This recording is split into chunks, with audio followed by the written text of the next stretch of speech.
खरा दानशूर प्रथम आणि प्रथमा हे दाम्पत्य राजापूर नावाच्या गावात राहत होते। ते खूप गरीब होते, पण ते अतिशय समाधानी होते। काही वेळेला त्यांच्या घरी खायला काहीच नसायचे, पण त्यांनी कधीच कोणाकडे हात पसरला नाही। पाणी पिऊन झोपायचे।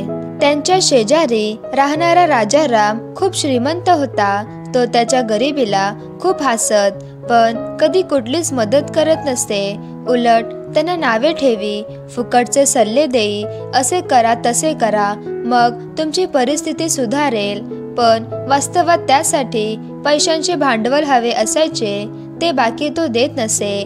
त्याच्यामुळे इतर शेजारीही त्यांना नावे ठेवत हसत असत, पण प्रथम दाम्पत्य त्याकडे लक्ष देत नसे। आलिया भोगासी असावे सादर याप्रमाणे करत असत, त्यामुळे ते सुखी होते। एके दिवशी सकाळीच एक गरीब भिकारी भीक मागत राजारामच्या घरी आला। तो कळकट मळकट भिकारी पाहून राजाराम भडकला। त्याच्या अंगाला ही खूप घाण वास येत होता। त्याने त्याला 4 शहाणपणाच्या गोष्टी सांगितल्या। भीक मागावी लागू नये म्हणून काय काय करावे याचे ज्ञान तेवढे दिले, पण साधे एक घोट पाणीही दिले नाही। कुस्तीतपणे हसून त्याला हाकलवून दिले। तो तसाच खाली मान घालून तिथून निघाला।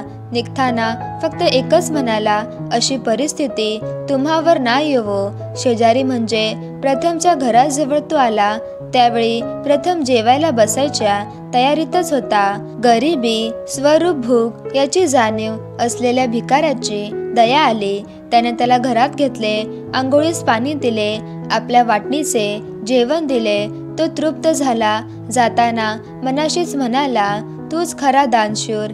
गरिबीतही माझ्या पोटात अन्न दिलेस, सुखी भव। तुझी परिस्थिती लवकरच सुधारेल। तुझ्याकडे इतके पैसे येतील की तू स्वतः उपाशी न राहता दुसऱ्याचे पोटही भरू शकशील।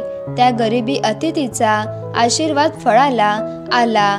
प्रथमच्या लांबच्या नातेवाईकाचे निधन झाले। त्याचे कोणीच नसल्याने त्याची सारी संपत्ती प्रथमला मिळाली। भांडवलासाठी पैसा मिळाल्याने त्याने स्वतःचा धंदा टाकला। मेहनत सच्चाईच्या जोरावर तो श्रीमंत झाला। इकडे राजाराम गरीब होत गेला। तो प्रथमकडे आला। तो श्रीमंत कसा झाला? भिकाऱ्याचे आशीर्वाद फळाला आल्याचे त्याने सांगितले। राजारामने त्याला शोधून काढले। त्याला तो घरी जेवायला बोलावू लागला। त्याने नकार दिला व गरिबीतही जो दान करतो तोच खरा दानशूर असतो। त्याला न्याय ईश्वर देतो, मी नाही, असे म्हणून त्याला त्याने उडवून लावले। राजाराम तिथून खाली मान घालून निघून गेला। गरिबी असून जो दान करतो तोच खरा दानशूर। लेखक स्वरूप सावंत। तर मित्रांनो, जर तुम्हाला गोष्ट आवडली असेल तर गोष्टीला लाईक करा आणि चॅनलला सबस्क्राईब करा।